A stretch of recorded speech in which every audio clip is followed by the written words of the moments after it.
importante porque claramente una elección decisiva es la última elección importante de las que tienen los comicios desdoblados antes del gran test de octubre, de la legislativa de medio término, con lo cual las tendencias o los resultados que vemos ahí probablemente proyecten, digamos, algún tipo de correlación hacia después de la elección nacional.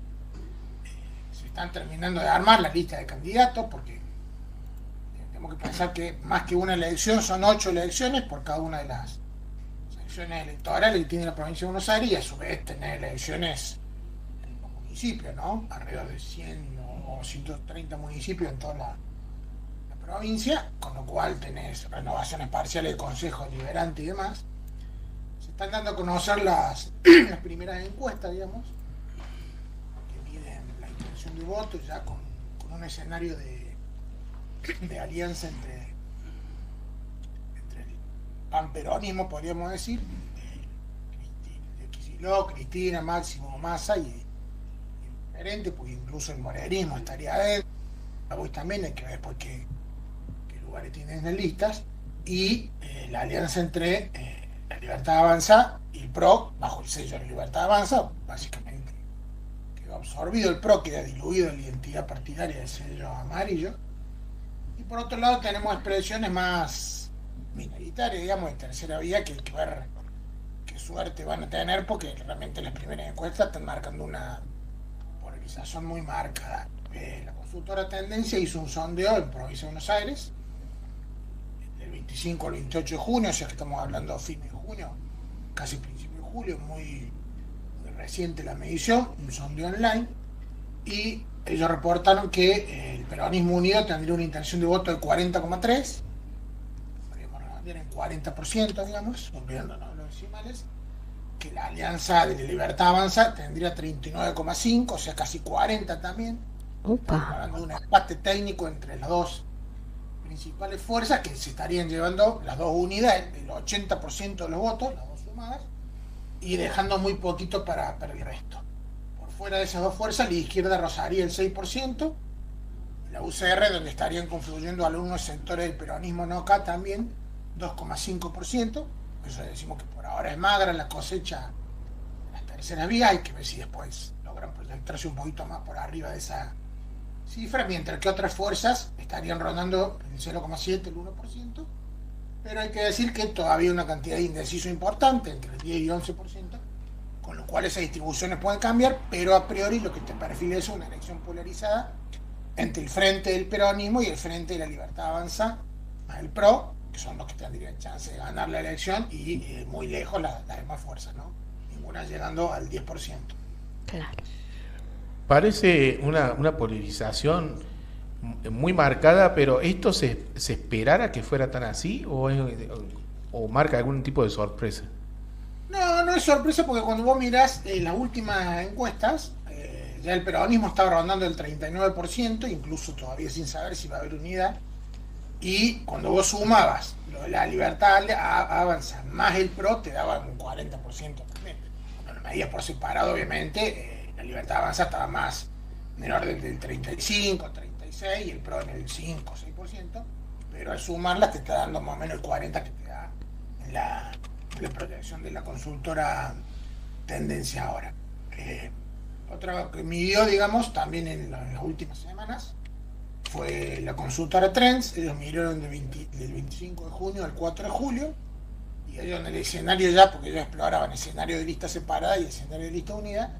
En el escenario de lista unida ellos le da 43,7% el peronismo, casi un 44%, y la Libertad Avanza más el PRO le da un 42,4%, o sea que ahí tenía un 44 a un 42%, estamos hablando de una ventaja de 2 puntos para el peronismo, y en el otro caso una ventaja de 1 punto, pues son ventajas que están en el orden del margen de error muestral, o sea que en realidad son empates técnicos. Por eso decimos que hoy es una elección que está muy pareja. También ahí, digamos, el peronismo no cago, desalineado ronda el 3%, en esa encuesta de consultora Trends, y la izquierda está alrededor del 4%, y otras fuerzas están alrededor del 2%, con más o menos 5% de indecisos.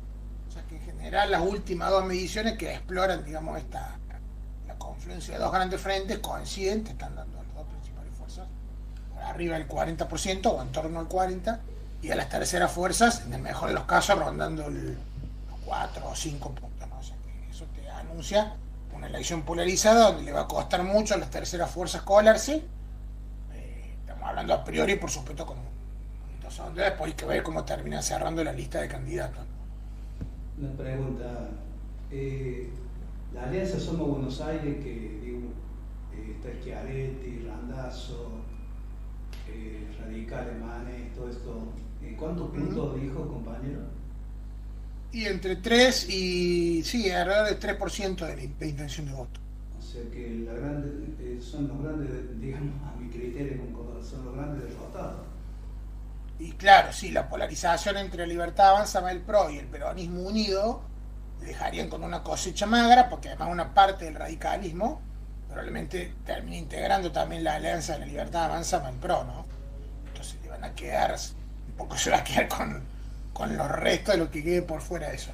De todos modos, digamos, no podríamos darlo esto como un resultado opuesto. Estamos hablando estamos a mediados de julio, la elección es el 7 de septiembre, o sea que todavía tiene que correr bastante agua bajo el puente, y hay que ver cómo terminan siendo los armados candidatos, porque obviamente si vos pones candidatos más potentes o menos potentes, eso también te influye en la tendencia electoral. Pero hoy el panorama es ese, una elección muy polarizada, donde las dos principales fuerzas acumuladas rondan el 80%, queda un 20% para repartir, pero ese 20% se reparte de manera muy fragmentada, 5 para la izquierda, 3 o 4 para el peronismo más los radicales, 2 o 3 puntos para otras fuerzas que anden bollando por ahí, con lo cual, a priori, lo que nosotros decimos es que le va a costar bastante hacer pie a las terceras vías y eludir esta polarización tan, o sea tan que marcada que muestra la tendencia, ¿no? O sea que Schiaretti digamos, quedaría desdibujado, no solo para la candidatura presidencial, sino para una eventual candidatura a primer diputado nacional por Córdoba, como se está diciendo. Y no, porque en realidad son listas distintas. Estas son las listas de legisladores a la elección provincial de Buenos Aires, ¿no? Él tranquilamente puede ser candidato acá y la suerte que corre en Córdoba no tiene nada que ver con lo que pasa en Buenos Aires. No, sí, te entiendo, pero digo, digamos, la provincia de Buenos Aires, digamos, es, digamos, la madre de la batalla, digamos, el electorado más grande. Por eso decía, ¿por qué él está poniendo la cara, digo, ahí en Buenos Aires? Por eso me refería. Sí, coincido con vos. Coincido en que sería una cosecha magra para las aspiraciones, pero no siendo él el candidato en provincia de Buenos Aires, no estaría tan tocado. Hay que ver si se decide hacer candidato en Córdoba, porque eso tampoco está confirmado. Sí. Hay que tener en cuenta que Schiaretti ya viene perdió una elección en Córdoba, porque en 2023 fue candidato a presidente, perdió la PASO y perdió la primera vuelta. Hizo una buena elección en Córdoba, pero no ganó Milei, tanto en la PASO como en la primera vuelta, ¿no? Sí, tenés razón. Igual, una derrota no lo deja fuera de carrera, pero sí, digamos, lo que limita son sus aspiraciones para un 2027 que está muy lejano todavía, ¿no? Sí, así es. Norman, y bueno, seguramente, obviamente los números que estás dando podrían llegar a variar de acuerdo a cómo se inclinen por un lado los indecisos y también qué es lo que va a pasar con el tema de la afluencia de los ciudadanos a votar, porque las experiencias de este año en el electoral han sido muy baja la participación electoral, ¿no? Claro, han sido comicios con baja afluencia y efectivamente hay, según el promedio de la encuesta que tome, tenés entre 5 puntos indecisos con un tope de 10 o 11 puntos, o sea que todavía tenés indecisos para partir. De todos modos, esos indecisos, digamos, para que una tercera fuerza llegara al 10% de los votos, debería captar la mitad de los indecisos, que es un montón, ¿no? Porque si vos estás rondando el 5%, y para llegar al 10 necesitas otros 5 puntos más, con lo cual deberías captar y convencer a la mitad de los indecisos, que no es una tarea sencilla, ¿no? Porque una parte de los indecisos probablemente después termine volcándose por una de las dos fuerzas mayoritarias también, o sea, por el panperonismo o por la Libertad Avanza, ¿no? Digo, porque hay una parte del electorado que termina votando a quien cree que tiene más chance de ganar la elección o de impedir que gane el del otro lado, ¿no? Eso también le quita utilidad política a las terceras vías. Y saliendo ahora un poco de Buenos Aires, con respecto a nivel nacional, ¿cómo están las encuestas, digamos, de imagen del presidente y del gobierno nacional? ¿El gobierno ha recuperado empuje? ¿Se ha mesetado? ¿Cómo se ven los últimos sondeos? Bueno, ahí lo que está pasando es algo que es interesante verlo porque, viste que lo que hemos dicho muchas veces acá en esta columna, es que Milei es un fenómeno que nace básicamente en las redes sociales, ¿no? O se hace fuerte en las redes sociales, que siempre fue la arena donde él se sintió más cómodo y que incluso él empezó a medir fuerte en redes antes de medir en las encuestas, ¿no? Y lo que Sí, se está sí. viendo en redes, y no de ahora, sino de hace varios meses, es una negatividad muy marcada. De hecho, la consultora Apa. DOC, en su último reporte, y insisto, esto no es una encuesta, sino que una medición de las conversaciones en redes sociales, de la conversación digital, ellos lo que registraron en su informe cerrado a fines de junio es la racha de negatividad más larga de la era Milley. O sea, ellos Ay, dijeron en junio, che, lleva 5 meses seguidos de conversación digital donde la negatividad está muy por encima de la positividad. Cuando empezó esa debacle, bueno, en febrero con el caso Libra, ¿no? Pero digamos, desde el caso Libra hasta ahora, Milei no logró nunca que la positividad le ganara a la negatividad. En mayo casi que logró que empataran, pero en los otros 4 meses perdió y perdió feo. De hecho, en el informe de junio ellos dicen que la negatividad llegó al 49 contra una positividad de 41. O sea, estamos hablando de 8 puntos más de negatividad sobre positividad contra un 10% de neutralidad. Y eso, si vos me preguntás hasta qué punto impregna o no en las encuestas, bueno, tiene cierta pregnancia, porque cuando ves la última encuesta nacional de la consultora Atlas Intel, que fue una de las que anticipó el triunfo de Milei, pero no es la que mejor anticipó. Yo he visto por ahí muchos títulos periodísticos que ponen, no sé si por error o espectacularización, la consultora que mejor predijo el triunfo de Milei. No, no fue la que mejor predijo el triunfo de Milei. Primero porque el triunfo de Milei no fue un triunfo contundente en toda la carrera electoral. Primero ganó la PASO, ahí la que mejor pronosticó el resultado de la PASO fue CELAC, de Alfredo Serrano Mancilla, que fue el único que dijo que Milei iba a sacar el 30%, ¿es cierto? Después en la primera vuelta, Milei no solo no gana, sino que gana Massa, saca el 37%. Ahí de nuevo CELAC fue la que mejor pronosticó el resultado que iba a salir. Y en balotage, Atlas Intel le dio a Milei una ventaja de 4 o 5 puntos cuando termina ganando por 11. O sea que acertó, digamos, el triunfo, pero no la magnitud del triunfo, acertó la tendencia, pero no competición. Y hubo dos que midieron muy bien. Caso Delfo, que nosotros medimos ante el balotage, que nos dio una ventaja de 10-11 puntos para Milei, y la consultora Esplanans, que también le había dado con bastante anticipación una ventaja de 10 puntos. Pero vuelvo a la coyuntura actual. Ahí la última serie evolutiva que reportó Atlas que acertó la victoria de Milei, aunque no con tanta precisión. ¿Qué es lo que detectaron ellos? Ellos vienen detectando que en los últimos meses, digamos, en la saga de lo que va del año, en todas las mediciones ellos tienen una imagen negativa del gobierno por arriba de la positiva. O sea, que coincide esa tendencia con lo que está mostrando ad hoc en redes sociales, ¿no? En el caso puntual de junio, ellos le dieron 41,4 que piensa que el gobierno es malo, contra 37 que piensa que es bueno. En mayo era 41-38, en abril 44-35, en marzo 48-44, en febrero 44-43, un momento casi de empate. Pero vos fíjate que si vos te vas a la serie evolutiva de ellos, desde octubre del año pasado, ellos tienen siempre la imagen negativa del gobierno por arriba de la positiva. O sea que ahí tenés una coincidencia, digamos, entre el clima de la conversación digital en redes con lo que está poniendo la evaluación del gobierno en Milei, en el caso concreto de acá de la serie evolutiva de Atlas Intel. Ahora si vos me preguntas, ¿y por qué el gobierno, con esa aparente debilidad que dan las encuestas, se siente fuerte? Y porque sigue teniendo una positividad, un acompañamiento positivo en torno a 35-36%, y eso le alcanza tranquilamente para ganar una elección de medio término, que es lo que venimos diciendo. El gobierno no necesita sacar un 50 para ganar una elección de medio término. ni siquiera un 45. Entre un 35 y un 40 tranquilamente puede ganar la elección. ¿Por qué? Y porque el peronismo, aún unido, está rondando entre el 30 y el 33% de intención.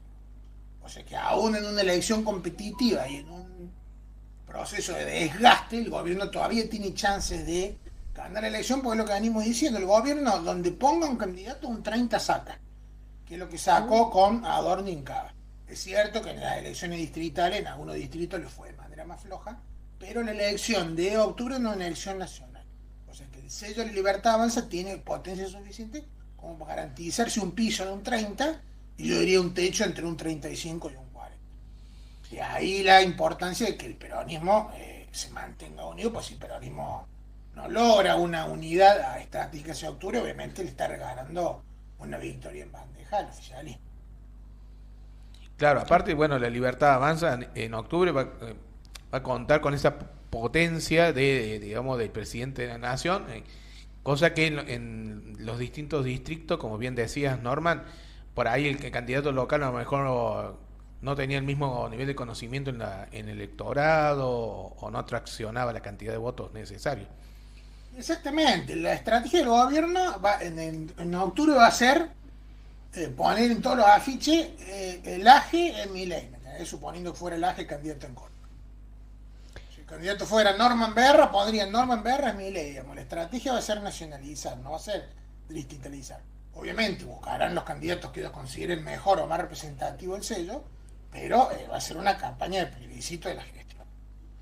Entonces, contra esa campaña de plebiscito, la oposición, y en este caso el peronismo unido, que sería la principal fuerza opositora, tiene que tener una estrategia plebiscitaria por la negativa. Pararse al frente de Milei como la única oposición que realmente contradice todo el relato de Milei y además tiene gestión para mostrar, caso de Axel en Provincia de Buenos Aires, por ejemplo, más algún otro gobernador que tiene peronismo, mostrando realmente una puja de dos modelos, ¿no? Claro. Ahora dale, disculpa. Sí, se aproximan en septiembre. ¿Qué elecciones se aproxima y en dónde? En Buenos Aires. ¿Y cómo van ahí las intenciones de voto? Ahí lo que te lo estuvo diciendo. Sí, yo estaba por traerlo a Córdoba, Norma, no sé que ustedes que iban a preguntarle, porque en Córdoba, bueno, ya también se empiezan a barajar nombres y eso, si bien todavía no se conocen los frentes. ¿Tenés alguna síntesis de encuestas de Córdoba? Sí, de Córdoba hay una muy nuevita que estuvimos compartiendo de provincia de Córdoba. Ya tenemos dos, pero una es de provincia de Córdoba y otra es del área metropolitana de Córdoba. Vamos a empezar por la provincial. Pulso Social midió en toda la provincia, midió entre el 27 de junio y el 2 de julio. Hizo una encuesta sobre 980 casos online. Eso es importante decirlo porque la metodología también puede tener algún tipo de efecto en la tendencia. A ello le da esa medición que la Libertad Avanza tiene un 36% de intención de voto, importante, pero en mayo le había dado un 40%, o sea que ellos tienen una pérdida de 4 puntos porcentuales de la Libertad Avanza entre la medición de mayo y la de julio. Unión por la Patria, o el peronismo que acá podremos decir, había medido en mayo 12 y ahora mide 13, subió un punto, pero una suba que no sería estadísticamente significativa. El PRO, que ellos lo tenían en 10% en esa medición provincial, ahora le bajó un 8%, o sea, una baja que no es muy sensible, pero tiende a confirmar el escenario de debilidad de la fuerza amarilla. Y el peronismo provincial, es decir, el peronismo local, que en mayo les había medido 19, ahora creció el 23, o sea que podríamos casi decir que los puntos que pierde Libertad Avanza los gana el peronismo cordobés. La izquierda muy estable, había medido 3 en mayo y vuelve a medir 3 en julio.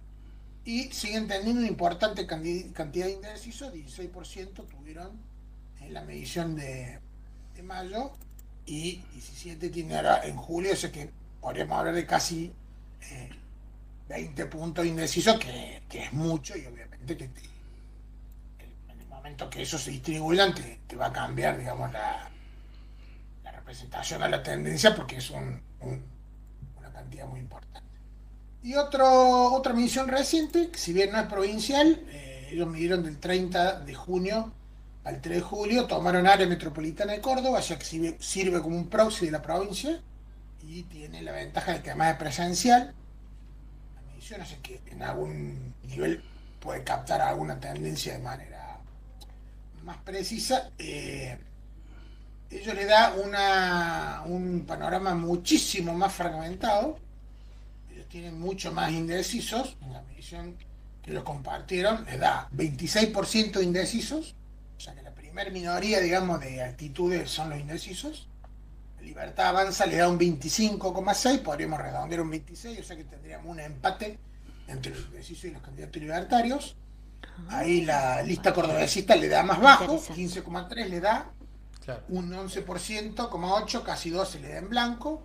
Después el peronismo K le da 8%, la UCR con el PRO un 5%, la izquierda 4,5, casi 5, y Natalia de la Sota con el sello del Frente Renovador 4 puntos. Ahora bien, si vos sumas los 4 puntos de Natalia de la Sota más los 8 del kirchnerismo, podríamos hablar de un 12% de voto del peronismo K unido, suponiendo que en Córdoba logren una lista unida, que coincide más o menos con las últimas tendencias. Porque en junio habíamos visto una medición de opiniones y tendencias que dirige Francisco Venturini, que le había dado también al peronismo unido, con Natalia de la Sota como candidata, 12%. O sea que podríamos decir que en un promedio de las últimas 4 o 5 encuestas tenemos el peronismo, insisto, sobre la base que hay una lista unida del peronismo K, 12%, la Libertad Avanza en torno al 30%, el PRO en torno al PRO más la UCR en torno al 12 o 13%, y que bueno,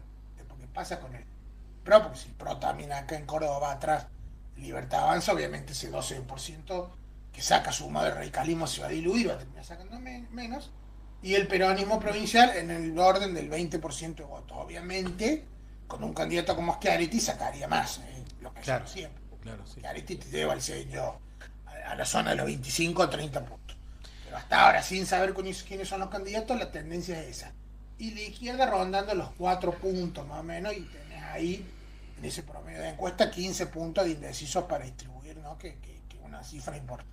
Una O sea, pregunta. el panorama es de mucha fragmentación. Yo diría, ventaja de la Libertad Avanza, segundo el peronismo cordobés, digamos, en el orden 30-20, pero obviamente si el candidato fuera Schiaretti podría pelear la primacía ahí con la Libertad Avanza, y el peronismo K, o una lista unida del peronismo kirchnerista, o del PAN peronismo peronista, peleando por el tercer lugar en torno a los 12 puntos, ¿no?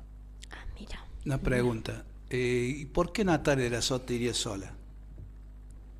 No, a ver, el argumento es que ella no quiere ser asociada al kirchnerismo, porque el kirchnerismo tiene tiene una mala imagen en Córdoba, tiene un techo electoral muy marcado. Y ella, como renueva la banca, tiene aspiraciones de ser la número 1. O sea que ella quiere ir en el primer lugar de la lista y quiere ir con un sello que no esté tan asociado al cristinismo. Si hay una lista de unidad, como la que se está haciendo en Buenos Aires, eso se podría negociar, pero va a depender de las negociaciones que se hagan a nivel de la bajada territorial de la provincia de Córdoba, ¿no? Claro.